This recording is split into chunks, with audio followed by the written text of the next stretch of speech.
Okay. I'm good. You good? Yep, I'm good, boss. How you doing? Okay. Hey, man. I'm great. It's good to see you. So, Good to see you. today, I feel like we haven't spoke in a long time.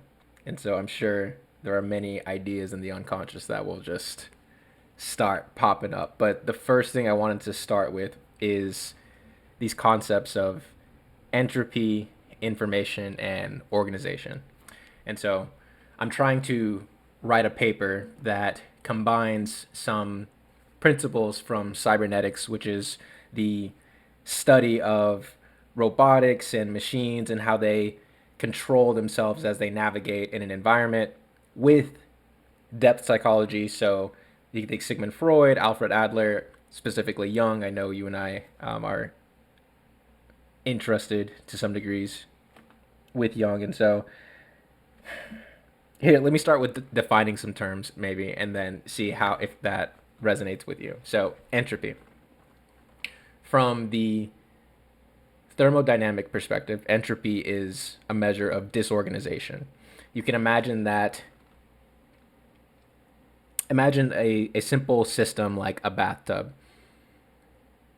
When you are trying to use the bathtub, there are certain variables that you care about. You care about its water level, you care about its temperature, and let's just keep it at that. You want the bathtub to be in certain states. You want it to be at a certain level and you want it to be at a certain temperature.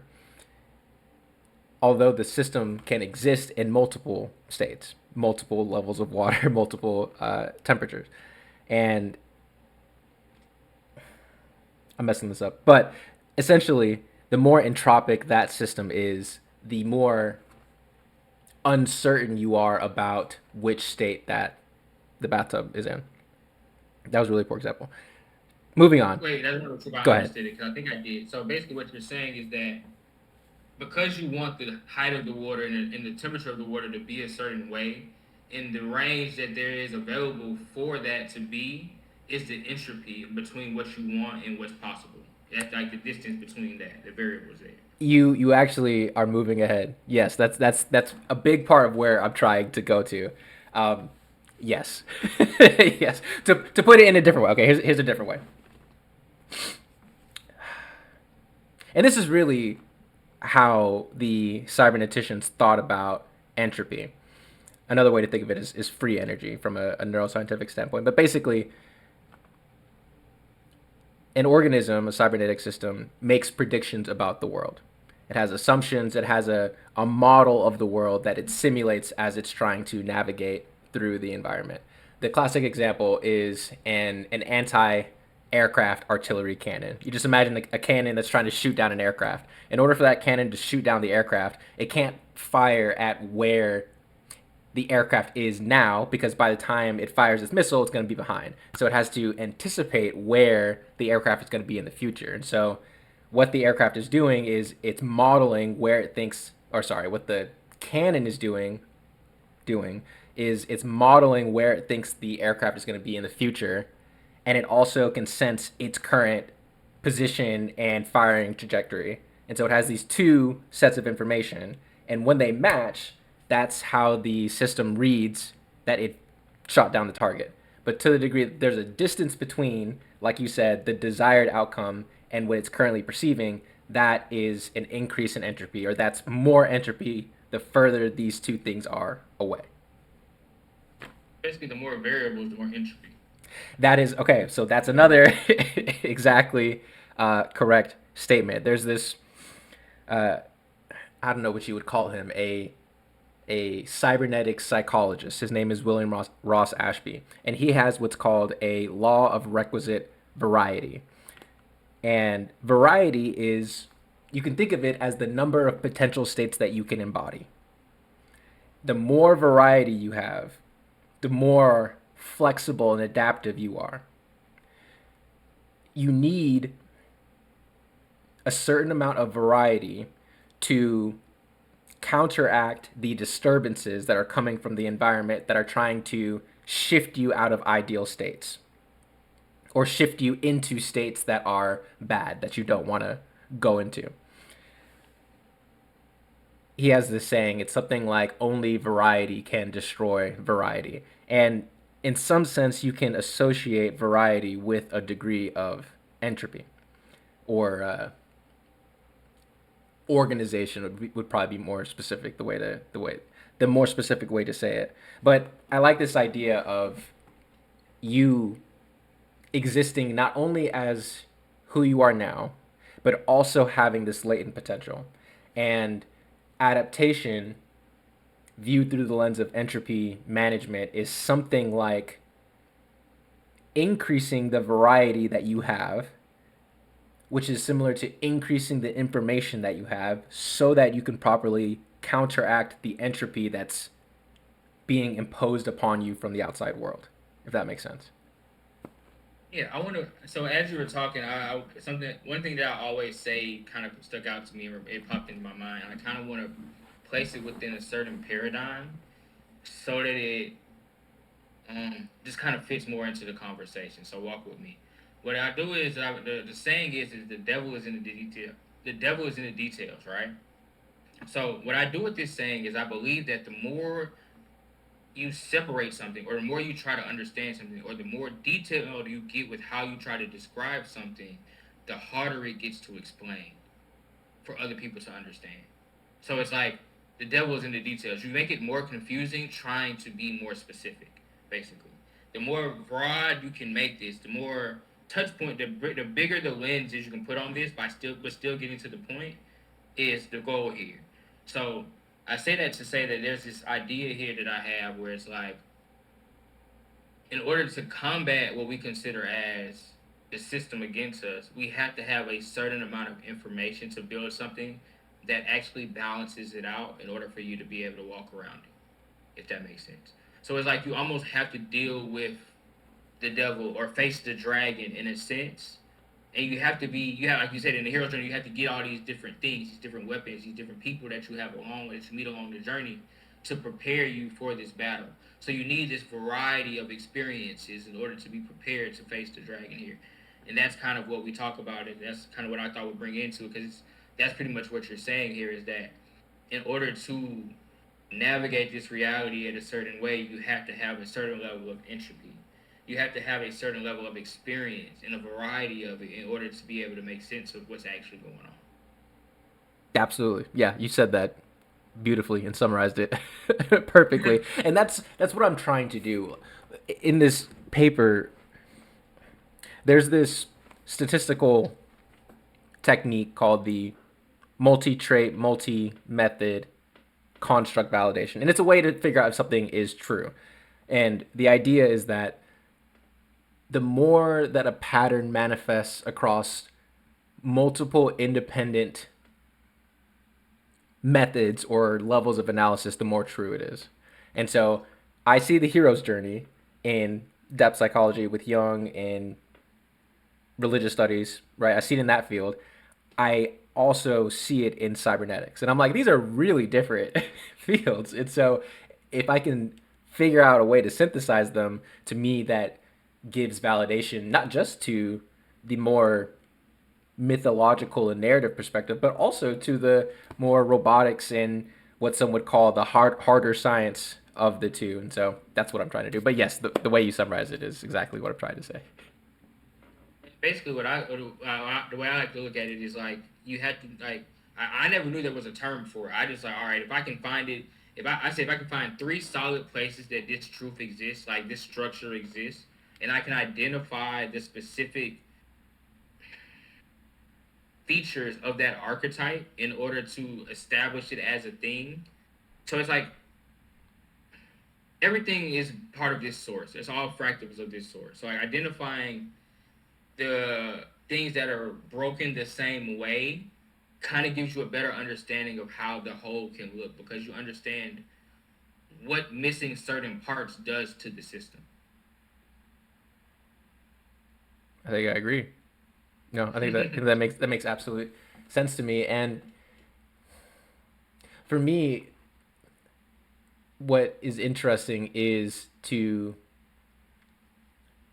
think how the hero's journey as an archetypal pattern is true for not just living organisms, but systems. And that's again why I was interested in cybernetic theory, where even something as simple as I tried to explain the example in the beginning, but I butchered it. But something as simple as a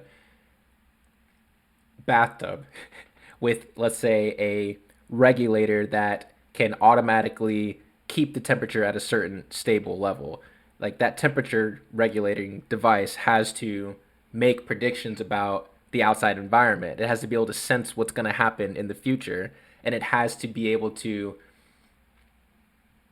inflict some sort of change, and it has to be able to modify itself so that way it can keep the entire system in those desired states. And that's just a simple example again of something that I feel like human beings have been doing for, I guess, as long as we've been around, and maybe even further back to our, our common ancestor with chimpanzees. It's like that's the pattern of adaptation, and maybe rolling the conversation forward a little bit. Let me pause there. See, do you have any response to that? My only response is going to be that's what quantum is. You're looking at a quantum system. What would be the device that could manage that type of water management and temperature management? It would be something that's quantum. It would be something with an adaptive processor. And we look at what they're doing with qubits and their ability to like one. Just to make a long story short, I don't know if how familiar you are with how quantum processors are working, but okay, so old computers, ones and zeros, right? New computers or quantum computers are going to work on what they call qubits, which are these systems that literally have the ability to have an and or kind of clause thing, where it's not either one or zero, it's one and zero until it's defined type thing. Like the computer has the ability to exist in a quantum state in multiple different nodes, and each one of these qubits has its own quantum state. And this is the system that we're working with. So we're working with a computer that almost psychologically and physically, like based off the laws of physics and like laws and electromagnetics and all these different things of processing, like it should be able to almost predict the future. Like with like technically, this machine should be able to adaptively like if it doesn't predict the future, it come up with the answers so fast you thought it did. You see what I'm saying? Like this is the idea here with quantum computers. And this isn't something that we're like, oh, it's not gonna happen. No, like China just released an open source quantum client cloud. You can connect to the cloud and use a quantum processor and learn how to use it. That's amazing and also terrifying. Period. Yep, that's where we're at. And so it's like, and so, but what I like to say about this is realize it. Everything that we're building is a reflection of what's already existing within the human psychology and biome. Like we are a quantum computer, organic, completely flesh and blood. What else is our minds and our souls or whatever the system that you call that we live in but a quantum computer? A living organism with the processing power of a computer. And maybe beyond. And that's the question we ask: is all right, does the introduction of these systems allow us to push past a limit that we didn't know that we had put on ourselves that didn't need to be there? You know what I'm saying? Like what happens when we have the ability to kind of realize that we think slow? What happens then? Do we step up? Do we give up? What happens? I think that's my most curious psychological question. Like when you talk about entropy, what happens when these type of systems are introduced into society? Even with AI and what it's doing. And what do you call that? Is that super intelligence? Is that AGI rather than AI, or is it like you said, So quantum thinking?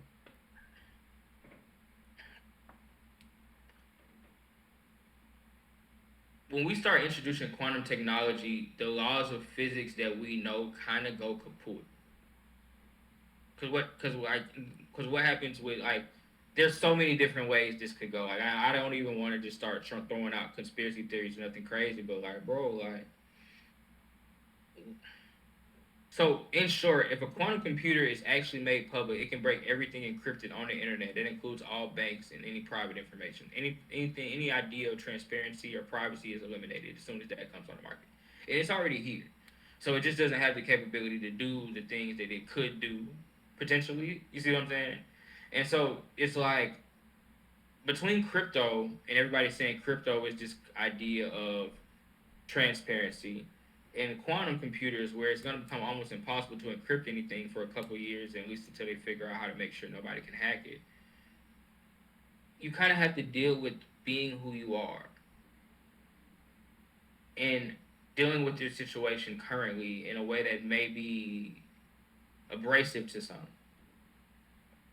That's where I believe it's going, but who knows? Maybe they integrate it better. Hopefully, they take it slow enough. I mean, that's what we're doing now. That's why we don't have access to it. So, you know, there are systems in place to try to manage that. We'll see how it goes. Maybe we can apply the hero's journey to this problem of technological innovation.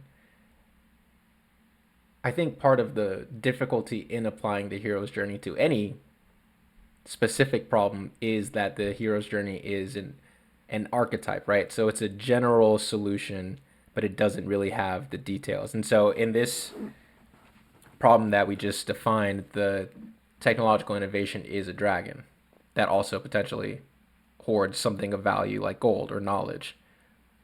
And that's an interesting framework. And I think that, I mean, that's why we've been having these conversations. I think that's the right way to think about all problems as something that can kill you or threaten you or cause you a lot of grief and pain, but it's also something that could help you grow and can help you develop. So first, I guess we could say that's just adopting that mindset is something we glean from the hero's journey when we're trying to apply this to the problem of, let's just, I'll call it quantum power. Let's say that. Um, and then at some point, it's like you have to figure it out for yourself, I guess, which is still part and parcel of the hero's journey, right? Like there's some, while the hero is battling with the dragon or is in the belly of the dragon, there's somehow he gains a blessing or a power, usually through suffering and a sacrifice, where he creates something that enables him to overcome the problem. But And so, yeah, even if we look at now, like, okay, so my biggest way of when we come to like analyzing the hero's journey in the way that we're referencing is like, what phase are we in? What part of the story are we in? And when you ask yourself that, well, like you said, it seems as though we need a solution now in the stage of the story we're in. Who's the hero actually? And there's two ways to look at this. So, like I said, there's a societal hero. There's the person that connects the dots for the people that weren't able to connect them for themselves. And then you have your own personal journey, which is your ability to use the information that's available to connect the dots and potentially help others as well. And so I believe that it's like we live in a system where this idea of enlightenment is more about being able to figure out certain information before others do, and then spread that information to as many people as possible. So there's this continual cycle of situations happening, solutions being presented in a way that's not easy to see, and specific individuals having the ability to see it or the codes to access that information, or just to understand it, to access it, to not complicate it. And this is kind of how this system that we work in works. And our ability to communicate and share these ideas effectively determines how fast we deal with situations. And so the state of what I consider societal intelligence is how fast we can communicate the correct answer to problems globally. yeah, I think that's a good way of framing it. And within the problem of communicating those good ideas to people, it's not just telling them bluntly, it's packaging it correctly in a way that motivates them and inspires them. So there's also the marketing aspect to it. Like it's like first you have to come up with the better idea, the better solution, and in communicating it, it's not just saying, "Hey, do this." I think about financial literacy, let's say in various communities. A lot of our fraternity brothers are big on financial literacy in the black community, and I've always been skeptical of, and maybe we disagree to a degree, of the validity of education to, let's say, mature adults. Like, at some point, and I've said this before, but I'm curious to your response again. Like, as technology is increasing, information and knowledge are becoming more easily accessible.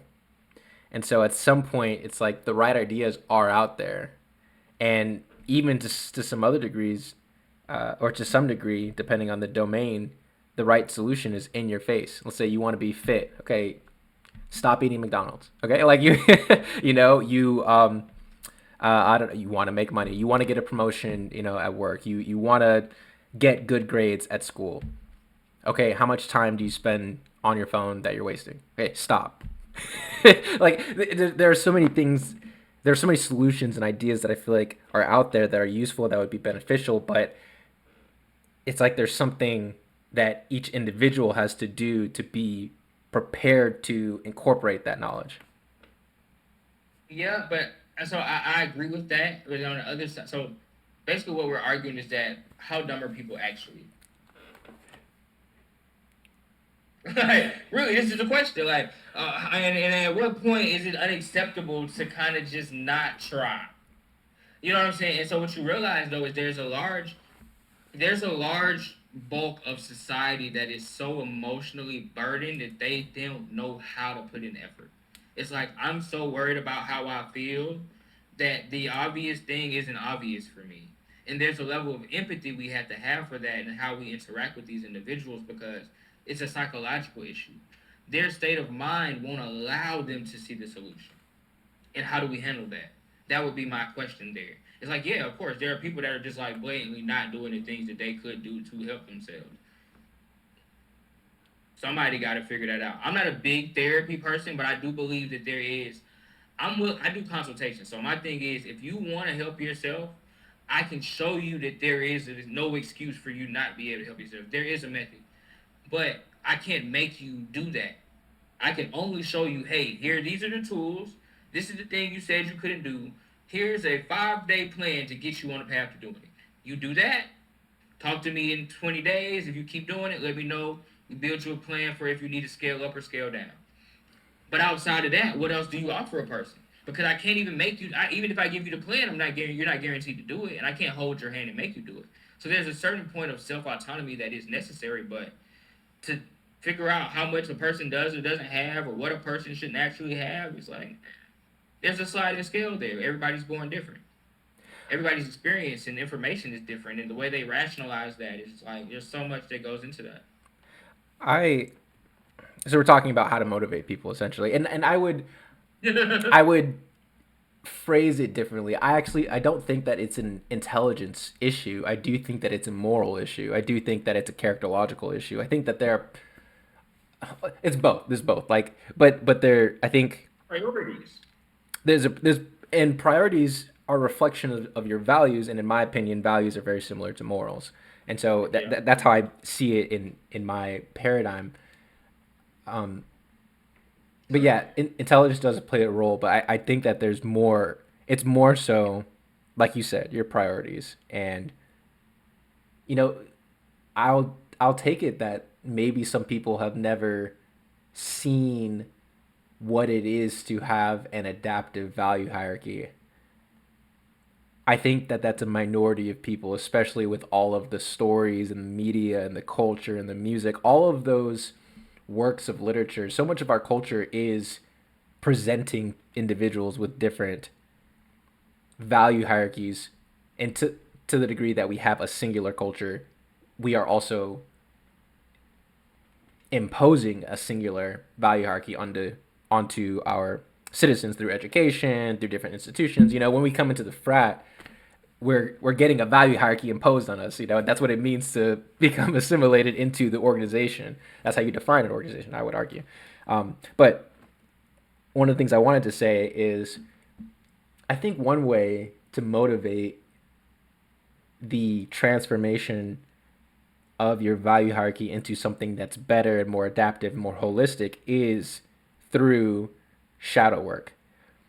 I just finished this book by Eric Neumann, who is one of Carl Jung's best students, and the book is called Depth Psychology and a New Ethic. And Neumann, it came out in 1949, right after World War II, and so Neumann is a philosopher, also a therapist. He's reflecting on World War One and World War II and how that just, both of them essentially like ravaged the world and destroyed Europe. And he's just like, what went wrong? Our entire culture supposedly had this Judeo-Christian value hierarchy.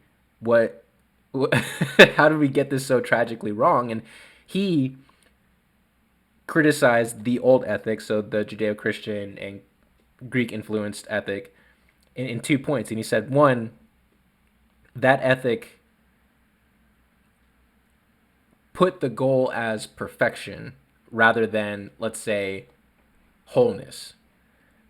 And so that's his first criticism. His second criticism was it promoted a repression and suppression of the shadow rather than an integration.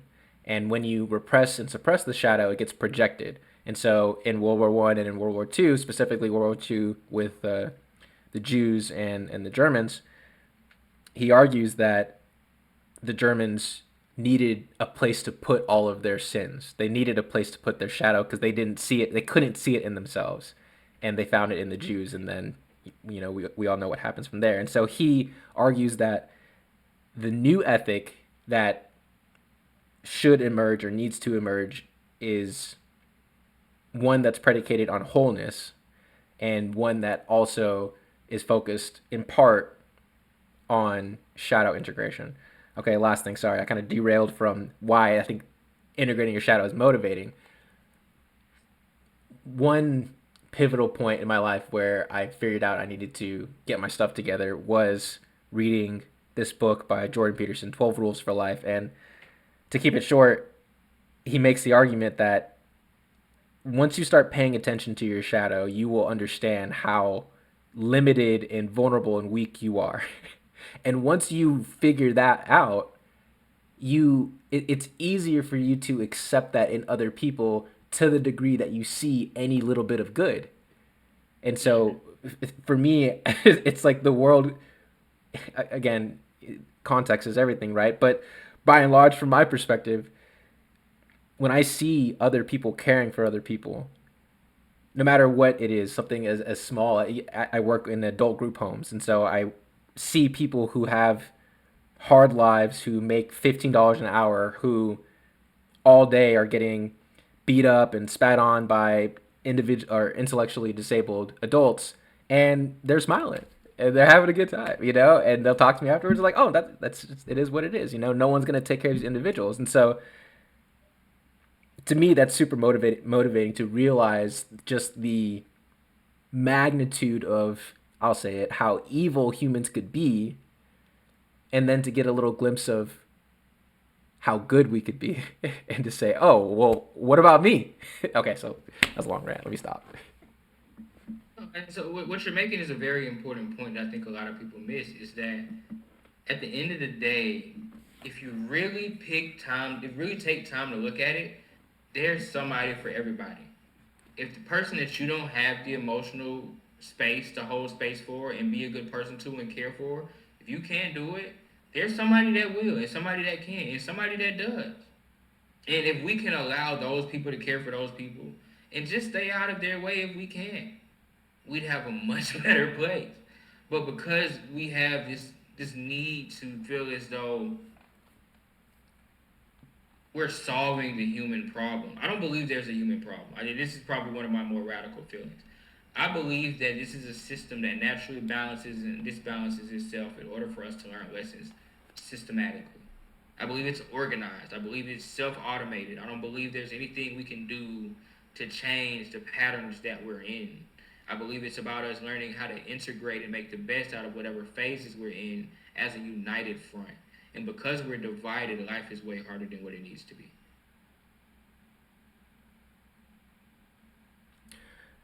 So, with trying to unify, as you've mentioned before in a previous conversation, I think you said something along the lines of one day it would be great for us to not necessarily have different cultures, but to have a singular culture, like the human race culture, right? Yes, and what it is so it goes back to the devil in the details thing. The more cultures we have, the more divided we are, and the more things that we have to work through in order for us to come to an agreement. If we can all agree that hey, we're all human, that creates less entropy, like you're speaking about earlier. We're all human. It's less variety. Among humans, what problems do we need to solve? What things do we need to have in place for humans to have a good life? If we can answer that question, in the large scale, there are going to be micro things that need to be adjusted, but those micro things that need to be adjusted would be easier to be adjusted if they weren't hidden under an umbrella of 55 different cultures with 55 different ways of dealing with it. You see what I'm saying? And so we're realizing that a lot of the times we have this solution to some of our social problems, but it's locked within an individual culture that won't share it. So I almost wonder if one of the things that we could do is to highlight problems that are essentially archetypal, but still shallow enough for them to be applicable to modern man, and then show how different stories from different cultures converge on the same solution to that same problem, if that made I would sense. love to. Yeah, yeah, like, Because I mean, I think that's pretty much what I do a lot of times. Not to cut you off, I'm sorry. But that's pretty much what I do. Like, I really do I find a problem. Okay, I see this thing doesn't make sense. Okay, so what does every culture do to solve it? Which of these things works? What doesn't work? Okay, is there a scale for what works here? Is there certain solutions for different situations? How do we adjust for that? That's where it becomes a quantum system because if you dial in too close, like I said, if you get too close, then you miss the offshoot circumstances. And therefore you have it's a solution that's only good in that one instance. So the further you can zoom out from this thing and still have an umbrella solution that covers all the different instances, the better and more strong that truth is. Like you said earlier. there's a term for that in visual perception. I think it's called basic level categorization. And so when you see a cup, you perceive a cup, it's a thing to drink from, right? It affords drinking, it's a tool. If you put that cup at your eye to where you were so your retina was so close to it, you actually couldn't see it, right? As a cup, as a thing Mm-hmm. to drink from. And then obviously the reverse, if it's too far away to where you can't see it, it's and you could imagine that we evolved over time to see at the level of resolution that we see at because it is a representation of Frequency. the optimal frequency, the optimal level of resolution for us to act in the world. And so that's something that I never, when I came across that idea, it kind of blew me away because I never thought that, when someone sees a dog or when a child sees a dog and they're learning the world, they're learning words and whatnot, they see a four-legged furry thing. And if their parents are like, that's a dog, kids like, okay, dog, cool. If you show them a cat, they'll say dog. Why? Because they're not attending to the details really, you know? And they Mm-hmm. also aren't attending to the fact that they're both animals, like the more abstract level. There's a level in between the details and the abstraction that they hang out at, and it seems that our brains and our bodies are attuned to that level. And so it's like, Mm-hmm. to me, that's the pattern that you reminded me of as you're talking about that optimal grip essentially that you need on reality. Yeah, you need to be loose enough to, and like you said, it's understanding how the eyes will work. So I believe I mentioned in the video before that they call this the reality or Midgar, the churning, this middle ground. The frequency that we exist at to exist in physical states at all and everything else that exists at this level is here specifically for it to be observed. You see what I'm saying? Like it's only what else other purpose is it other than to observe what's going on and think about it without any other like human societal principle. What is life? Look, observe, consume, possibly. depending on who you ask what type of life we're talking about.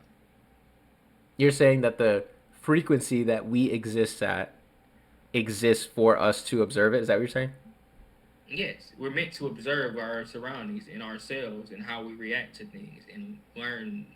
You could argue the lesson plan, but you know, what is us there to actually do? Like think about it. What else could you do? Well, this goes back to what we've talked about before, the idea that reality is really latent potential until consciousness or an observer interacts with it, at which point you turn the noise into actual information. This is another concept from cybernetics where noise is just data, when information is meaningful, organized patterns that you can actually do something with. And something that William Ross Ashby said is that for you to turn noise into a message which has information, you have to establish what you value first and what you care about, because you can't turn all of the near infinite data that's around you into something meaningful, because you just can't. We've talked about this before. You can't pay attention to all of it, and so that what do you think about the idea that value or care, like what you care about? What do you think about the idea that value or care precedes the reality that we exist in? It's a little woo woo, I know, but like, it's But either that's the reason. It's funny that's what you said because my response is extremely on that side of things. It has nothing to do with regular science. So the explanation is that there's a vibrational layer to the reality that we live in. So energetically, you're attracted to certain things in the reality that are gonna have an experience for you that's enlightening. one more time. So in essence, what I'm saying is that the reality that we live in and the things that we observe in life, the things that stand out to you because they're a vibrational match for something that can teach you a lesson.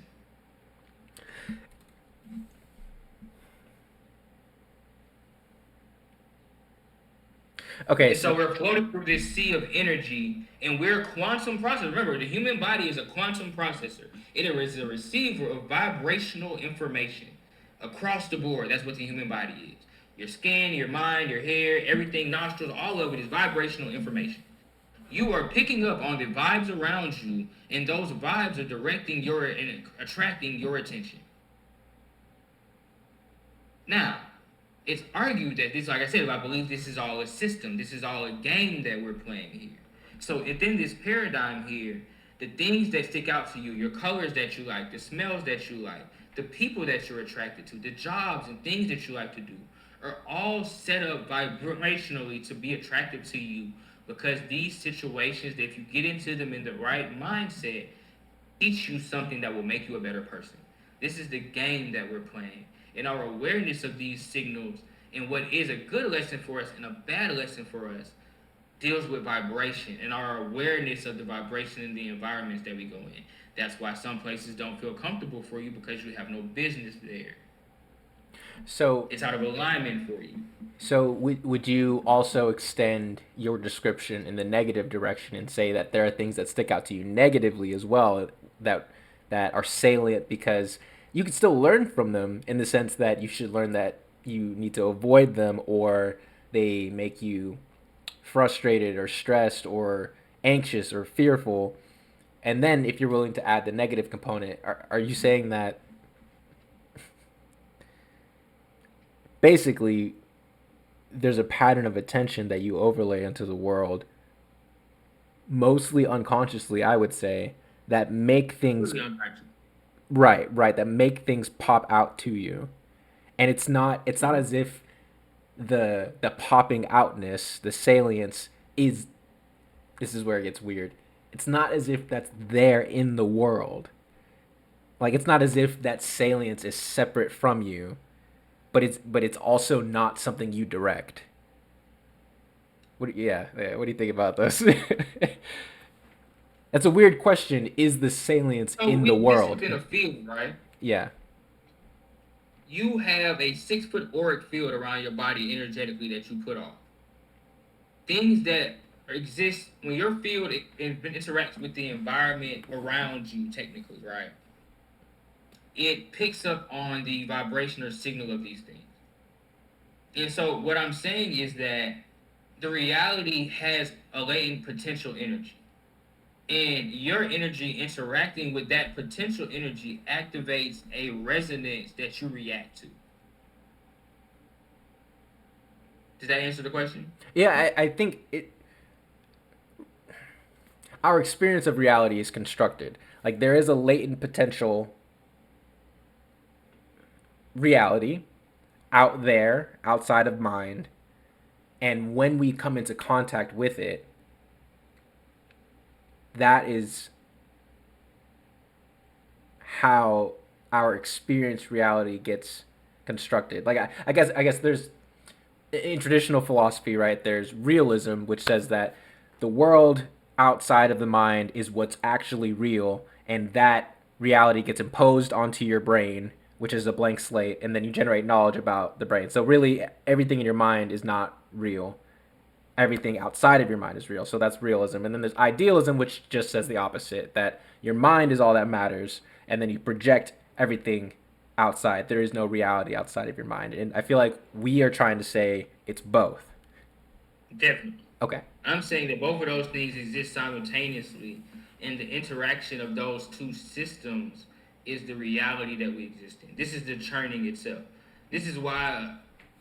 So my belief is that a lot of what we deal with in psychology is confusing because we're pointed to look at one side or the other instead of looking at these two things as a twirling system that, not saying that one is more true than the other, but they're balanced in a way where you can kind of choose how you perceive it to navigate the reality, but it all exists. Like this is the whole quantum thing. It's like whichever version of it you can use and have the tools for it to best navigate is what you should be using. It's not necessarily that there's a better way of doing it. People have figured out a lot of ways of navigating the reality. Which one works for you in the situations that you're in?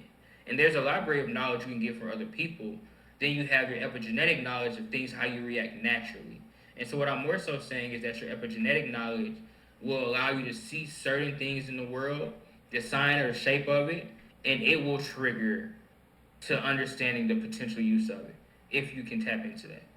That's kind of more so what I'm pointing at is that there's like if we believe this is all organized and there's a system to it, there's an intuitive instruction manual that comes with how we perceive things. Like you said, children see cats and dogs as the same thing if we don't define them differently. And that source of eternal knowledge is essentially the collective unconscious. And one of the ways that the collective unconscious develops is, like you mentioned, through epigenetics. And when you say epigenetics, I'm assuming you mean it's kind of a mechanism of inheriting traits, although traditional evolutionary biology or traditional Darwinism doesn't like the idea of inherited traits. But when it comes to epigenetics, my understanding is that there's traditional genetic transmission where obviously your genes get passed on, but then there's this modification to the genome that can occur, which actually doesn't affect which genes get passed on, but it affects which genes are turned on and off. And that Mm-hmm. pattern of onness or offness, forgive my language, is what gets passed on. And so there, it's a posited mechanism for what I think is actually learning, faster Yeah, learning and for the so species. what I'm beginning to think is that there's an aspect of us possibly being able to activate the entire genetic code within a bloodline and then kind of perforate that in this way.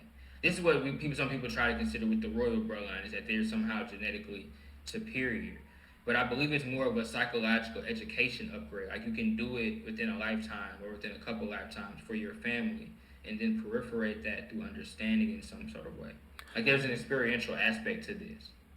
I, another mechanism of transmission of ideas or of solutions, let's say either genetic solutions or mimetic solutions, is mimesis, right? It's just imitation. It's memes. It's telling stories. It's it's Yeah, you know the, creating the information in a way that people can download it in future generations. right. And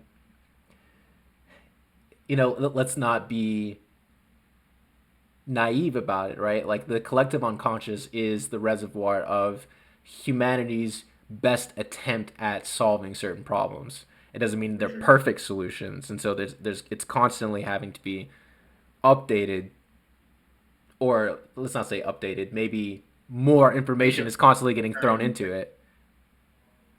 What's that? My bad. I mean, I'm sorry.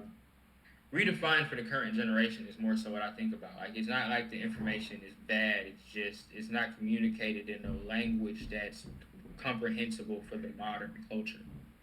Yeah, yeah. That's. I do think that to a degree, there's some of that. I feel like there are many people in our current culture that crave religion and philosophy. And again, it's like there's this cool going back to your idea of self-organization and how reality or nature, maybe more specifically, is self-regulating and has its own compensatory mechanisms. Over time, some ideas in philosophy, literature, religion are maintained. Most of them actually are dispensed with.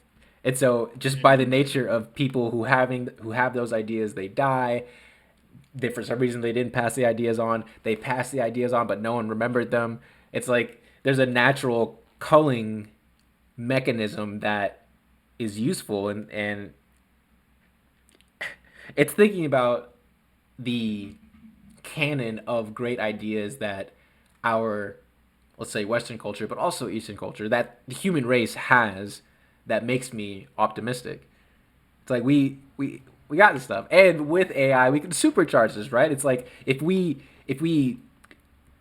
God, the question of what values you should train an AI model on to be the most efficient general problem solver is the same question as how do you raise a child, essentially. It's the same thing. What ideas should you give to the individual, and how do you communicate how the individual should value those problems, or the should weight those ideas and to value them. And so, in our culture, the Bible is essentially a set of solutions that's at the base, that's the most weighted, right? It influences many other thinkers and ideas. Shakespeare's number one influence was probably the Bible. Dostoevsky's number one influence was probably the Bible. And so there's this, man, the ideas are there. They're there for us. And so it's our job, kind of going back to what you were saying before, to extract that knowledge and to, I guess, ground it in a way that the average modern man will understand it. And I think we do that through telling stories, like we said earlier, but we do that by getting an understanding of the contemporary problems that are going on, and then nesting them in the paradigm of those archetypes. To me, I call that the heaven to earth process. Like, how do you take an idea or a problem from the ideas, from the heavens, from the knowledge that was given? Because what do we call religious text? Religious text is information from the heavens, basically. You know what I'm saying? It's supposed to be God given information. So, how do we take this God given information that's already taken from heaven to earth? It's already here. How do we use it? What is it good for? And like you said, there's so many different ways. Like, if you could see, like, I haven't even showed you what I'm doing with AI right now, bro. Like, it's getting crazy. Like, you can, like you said, you can train these bots with certain knowledge bases so they understand the information in a way that allows you to work with it in ways that you couldn't think of. Like, I'm taking ways and things from cosmology and using it to structure and balance my company infrastructure. You see what I'm saying? Like I'm taking these same principles that they use to balance the heavens. Like, okay, well, we need four of these, three things that are in this element, three things that are in that. What do these elements mean? How do they balance out? How do I understand these principles in a way where I can organize them to build actual structures? I was talking to my brother earlier. I was like, people talk about what it means to be a master mason or to be an occultist, but to me, that's what it is. Like your ability to structure thought into infrastructure to me is that skill. That's magic. How do you ground down these seemingly impossible concepts, take reality and look around and figure out how to build it? That's the structure. That's the process. And now, not only do we have a tool that could literally go through whatever, bro. I literally took a Buddhist picture yesterday, put it in AI. Before I left home in Houston, I took a Buddhist picture of the Wheel of Fate with the 12 different paths, the six in the middle, and the three, and told it to make me an app that would run the Wheel of Fortune thing to where people could go and pick which part of the cycles they feel like they're in and give them a reading based off of what the Buddhist teacher would tell them based off of the things that they're describing, that they're in and they're feeling. And it'll give you a reading, and it's, bro, it's done. I have an app. You can go right now. I can send you the link, and you can go pick which part of the cycle you could go in. You would go out the circle, and it would tell you a reading based off of that. And so we can start taking these practices and putting them into systems and seeing how they work in scale and at speed. It's not like we don't know how it works. Give me the book. What does it say it's supposed to do? What's the instructions for it? What does the culture say? How do they use it? Let's put it into an application. Let's gamify it. Let's see if the process works. Let's try it for 30 to 60 days. We can begin to start doing that. What do these practices actually do? Is there results? Can we can put it in a system that can keep up the results So and keep you accountable. I'm gonna play devil's advocate right now because I do think that there are people in our culture who vehemently, I don't know if I use that word correctly, really disagree with the stuff that we're talking about. And so we believe in the claim that there are certain archetypal narratives. Well, you don't have to say certain archetypal narratives. We believe in the claim that archetypal narratives exist. Yep. And there are people who disagree with that for various reasons. And one might be, I'm sure you've heard this, that, well, all of those narratives that you are talking about were written by rich white men. And so they only have a certain experience of life, and therefore they could not have the knowledge and wisdom that would be generalizable to other identity groups. That's one thing. And then the second thing would be, well, through their patriarchal expression of power, they have forced these narratives onto us, and we don't have to stand for that. So, what do you think about those two criticisms, essentially?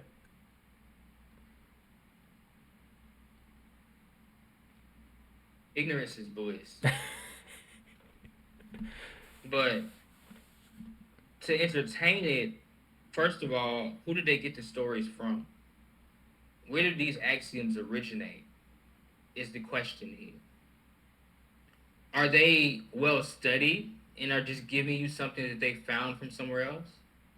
Because a lot of these stories and axioms are way older than the people talking about them. That's just the first question. If we're not going to have that, if we're going to have the conversation, we have to have the conversation. Is the person that you're complaining about being rich a thief? If they're rich, they're likely a thief. They likely stole the information. They found it in a library somewhere. They paid somebody to dig it up. They didn't go get it. They didn't learn it. They didn't figure it out experientially. And who do we to judge where the information comes from? That's just kind of like, is it useful or not? And as far as like, I don't know. I feel like we find a lot of reasons not to just learn. You know, like, what's so wrong with learning something? If you learn it, is it useful? If you don't like the person teaching it, fuck them. But I'm not gonna let some like there's I don't believe like I don't that's where I'm just so disconnected because the medium is bro. I read stuff. I'll look at a YouTube. People are, oh, you shouldn't believe stuff on Instagram. Okay, I'm gonna look at what it says. I'm gonna go look at more information to figure out if it's telling me anything true, and I'm gonna move on. Like there has to be some level. This is what I thought about it earlier. I said nobody has deductive reasoning anymore. You don't have the ability to look at something and figure out whether or not it's useful and how to use it. And I don't really care. I don't. We wouldn't have any. But let's be honest. Who wrote everything down? If we want to talk about, and this is just me really talking about the black community. The black community, we didn't write anything down. Oral traditions, all of it. We don't have any paperwork anywhere. Go find it. Where is it at? Who was writing? China and Egypt. Only two places really got some real old records. India, where all that paper came from over there. There's just no record of it. So like somebody came over here, came whatever. Who came? Why do we care? I guess is my question. I started to say, why do we care? I don't. It's hard for me to even wrap my head around. Not even to being able to categorize the information. Okay, we got this information from this weird white fuck. We gonna take it, and we decide if we trust it or not. But it's there, and it's the most clear version of it that we could find. If he manipulated it, we'll find out later. Put it in a log. Move on. I don't know. Like I just, it's hard for me to even think in that headspace. You know what I'm saying? Like I just, it's, it's. I don't believe in doing anything that stagnates my growth. That's why the podcast is called Against the Narrative. Like anything that's keeping me from growing information wise, I'm kind of cool on it. I'm against any narrative that limits my ability to become more intelligent. Yep. I agree. I so I'm trying to get into the field of psychology. Well, I'm in the field of psychology, but I'm trying to become a psychologist one day, right? And so I try to pay attention to psychiatric and psychological matters. And a few years ago, when I started paying attention to gender dysphoria and transgenderism, that to me was very interesting, right? It's like, what is that brings up so many questions when you start going down that rabbit hole, right? Like, what do you mean? What is identity?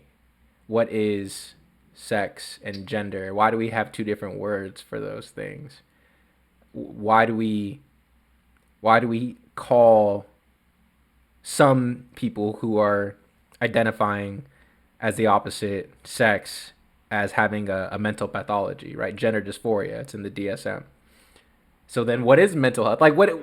But at the same time, why, as a culture,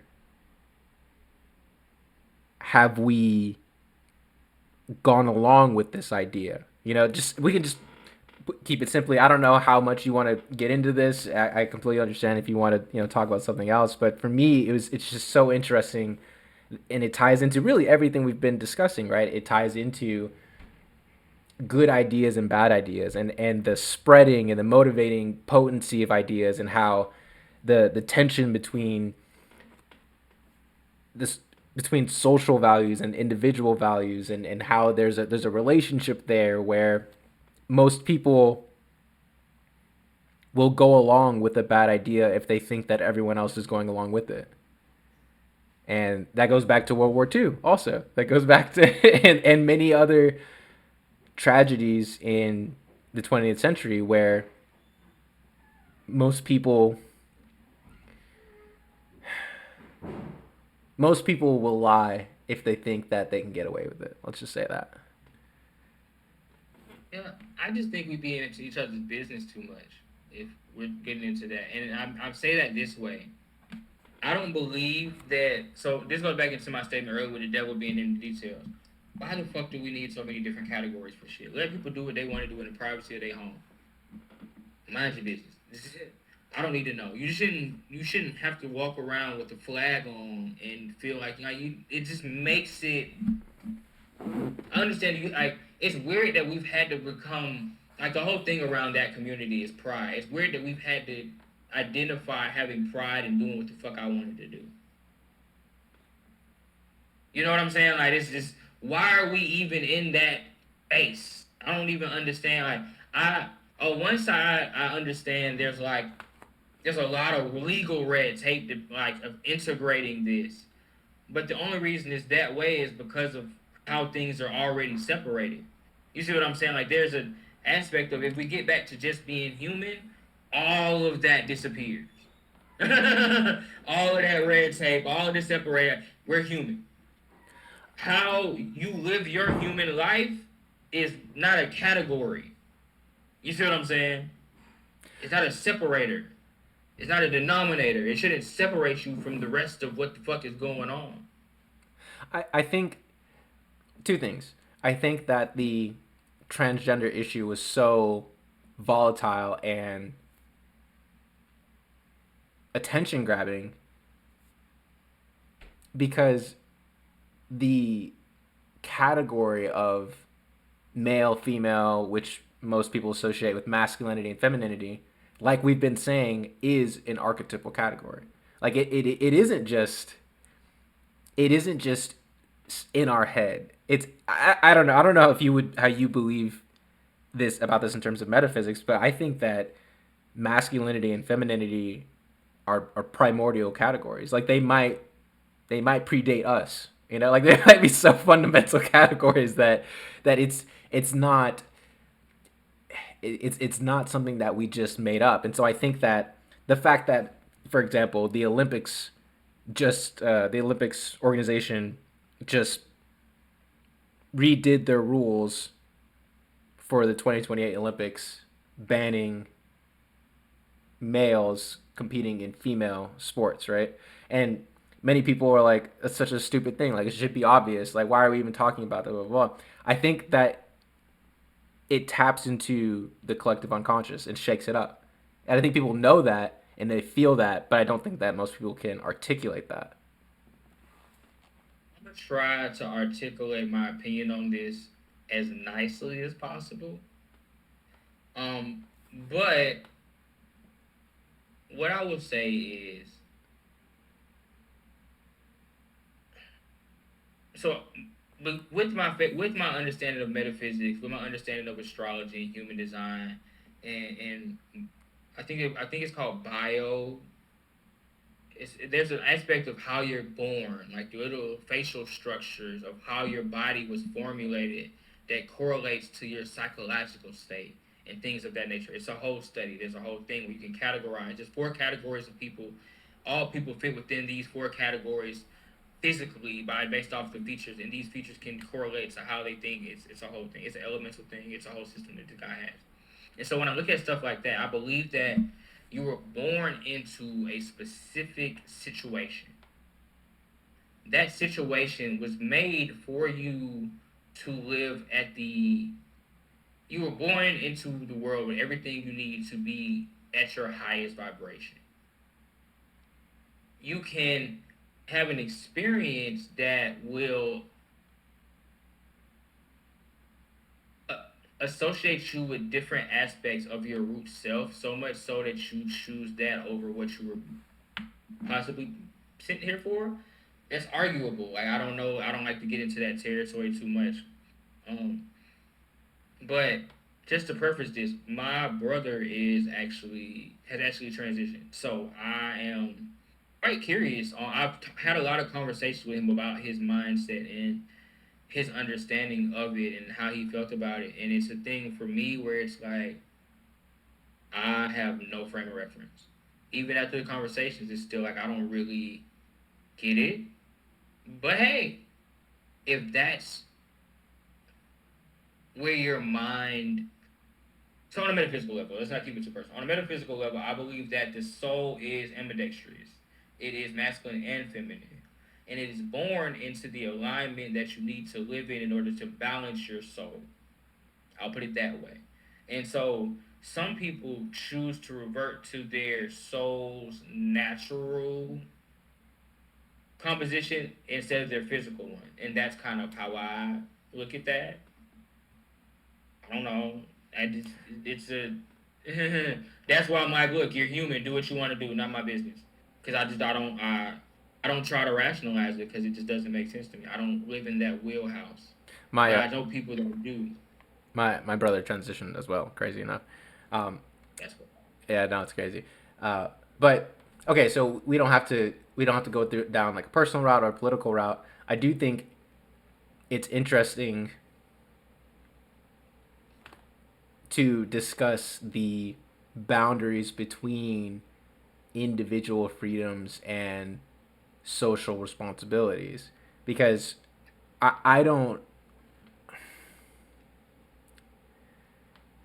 It's one thing if the issue at hand only stays in the bedroom or in the home.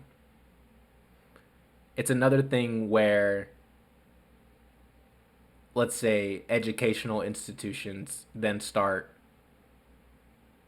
espousing certain ideas because now it's not an individual thing anymore. Now it's like now we're having a culture war where we are trying to figure out what are the best ideas. Like should our K through 12 and higher educational systems be teaching because they're, in my opinion, they're the sources of our culture. Not the only sources, but they're pretty big. And so, we don't have to. We got about 10 minutes left if you still have time. That's another way. That's another reason that I've been so interested specifically in the transgender issue, but also in the racial issue, and then also just in relationships between men and women, generally speaking. Like all of these identity groups that impact both the individual psychologically, but also the culture sociologically. How we set up these boundaries and how we think about these different categories is something that can make or break our culture, in my opinion. Yeah, I agree. I think the issue here becomes when people want to control how the information is taught. You see what I'm saying? I don't think, like, for instance, I think we should teach what's natural first. You can be educated on what naturally occurs in society, and then we can teach the outliers in special situations. You see what I'm saying? That's my personal agreement. I believe we should teach natural law. How is the universe actually how is the universe actually naturally ordered? It's naturally ordered based off of dualistic principles: male, female, positive, negative, up, down, left, right. You can get into threes, fours, different things, but like the root of it, as far as how nature preserves gender, is usually male or female. And there are outliers of ambidextrous creatures that exist. There are creatures that can procreate without gender. You know, there is a range that exists in nature, but how do we properly educate people on these topics without influencing their decisions on how they live their life, especially in the youth? It's like you. That's the question that we're asking. The thing is, you can't. You you You know, you. How children are educated play a role in how they develop. Now, I'm not saying it's the ultimate role. There's also their parents, there's also their friends. There's many factors that go into how a child grows up and develops. I, and again, I think that's why the conversation around, let's just say, education has been so inflamed, and perhaps it's been inflamed for decades. Maybe, yeah, maybe I just came into the conversation and now I'm like, oh man, everyone's mad at everyone. But it's like, nah, man, we've been debating these topics probably for for for a decades, and century. I just, Because I yeah, mean, that's I don't know. Go ahead. that's a. I mean, Sorry. you're good. You're good. That's just like I want to have kids one day, and I imagine that they are going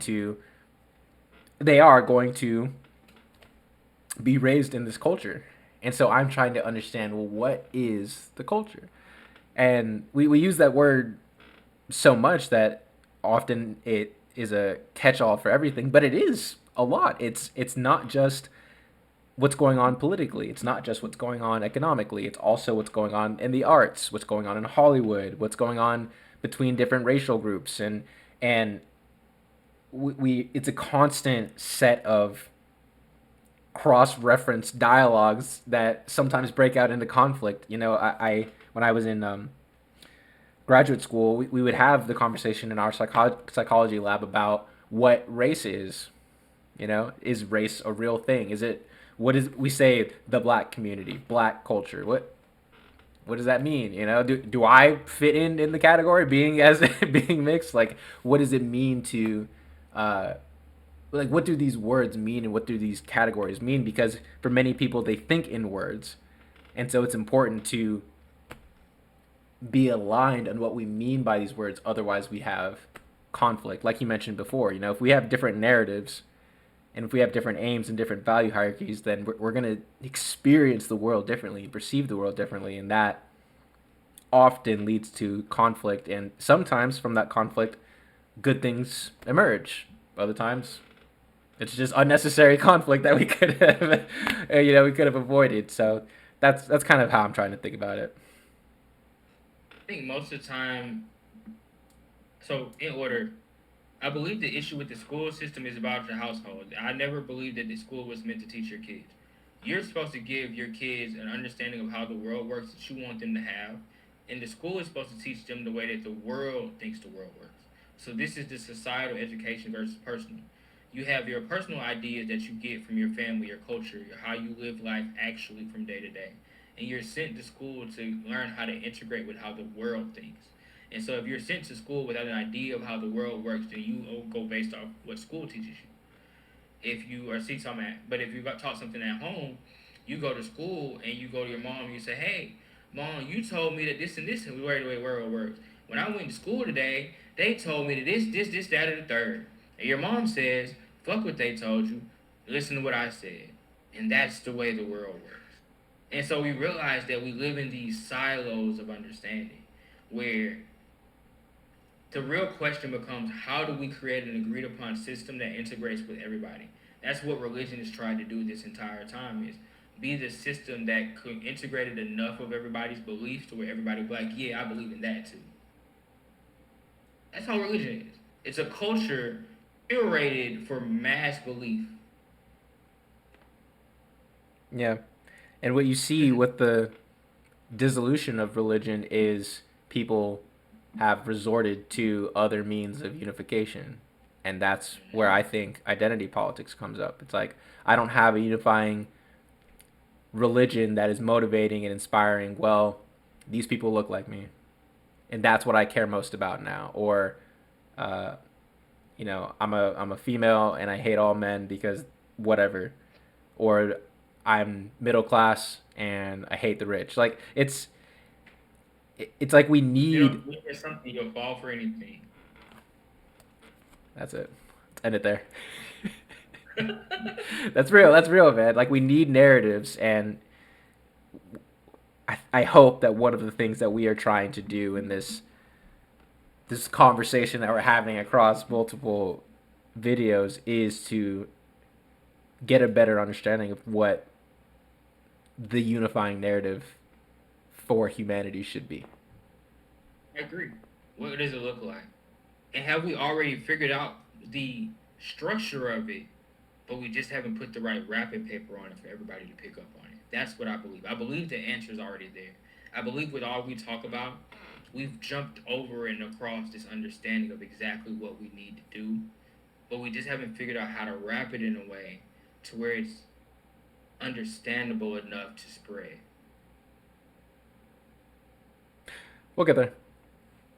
We'll get there for sure. Yeah. That's what we're working on. That's the fun part. No, absolutely. All right, man. Appreciate the time. Definitely, boss. I'll catch you later.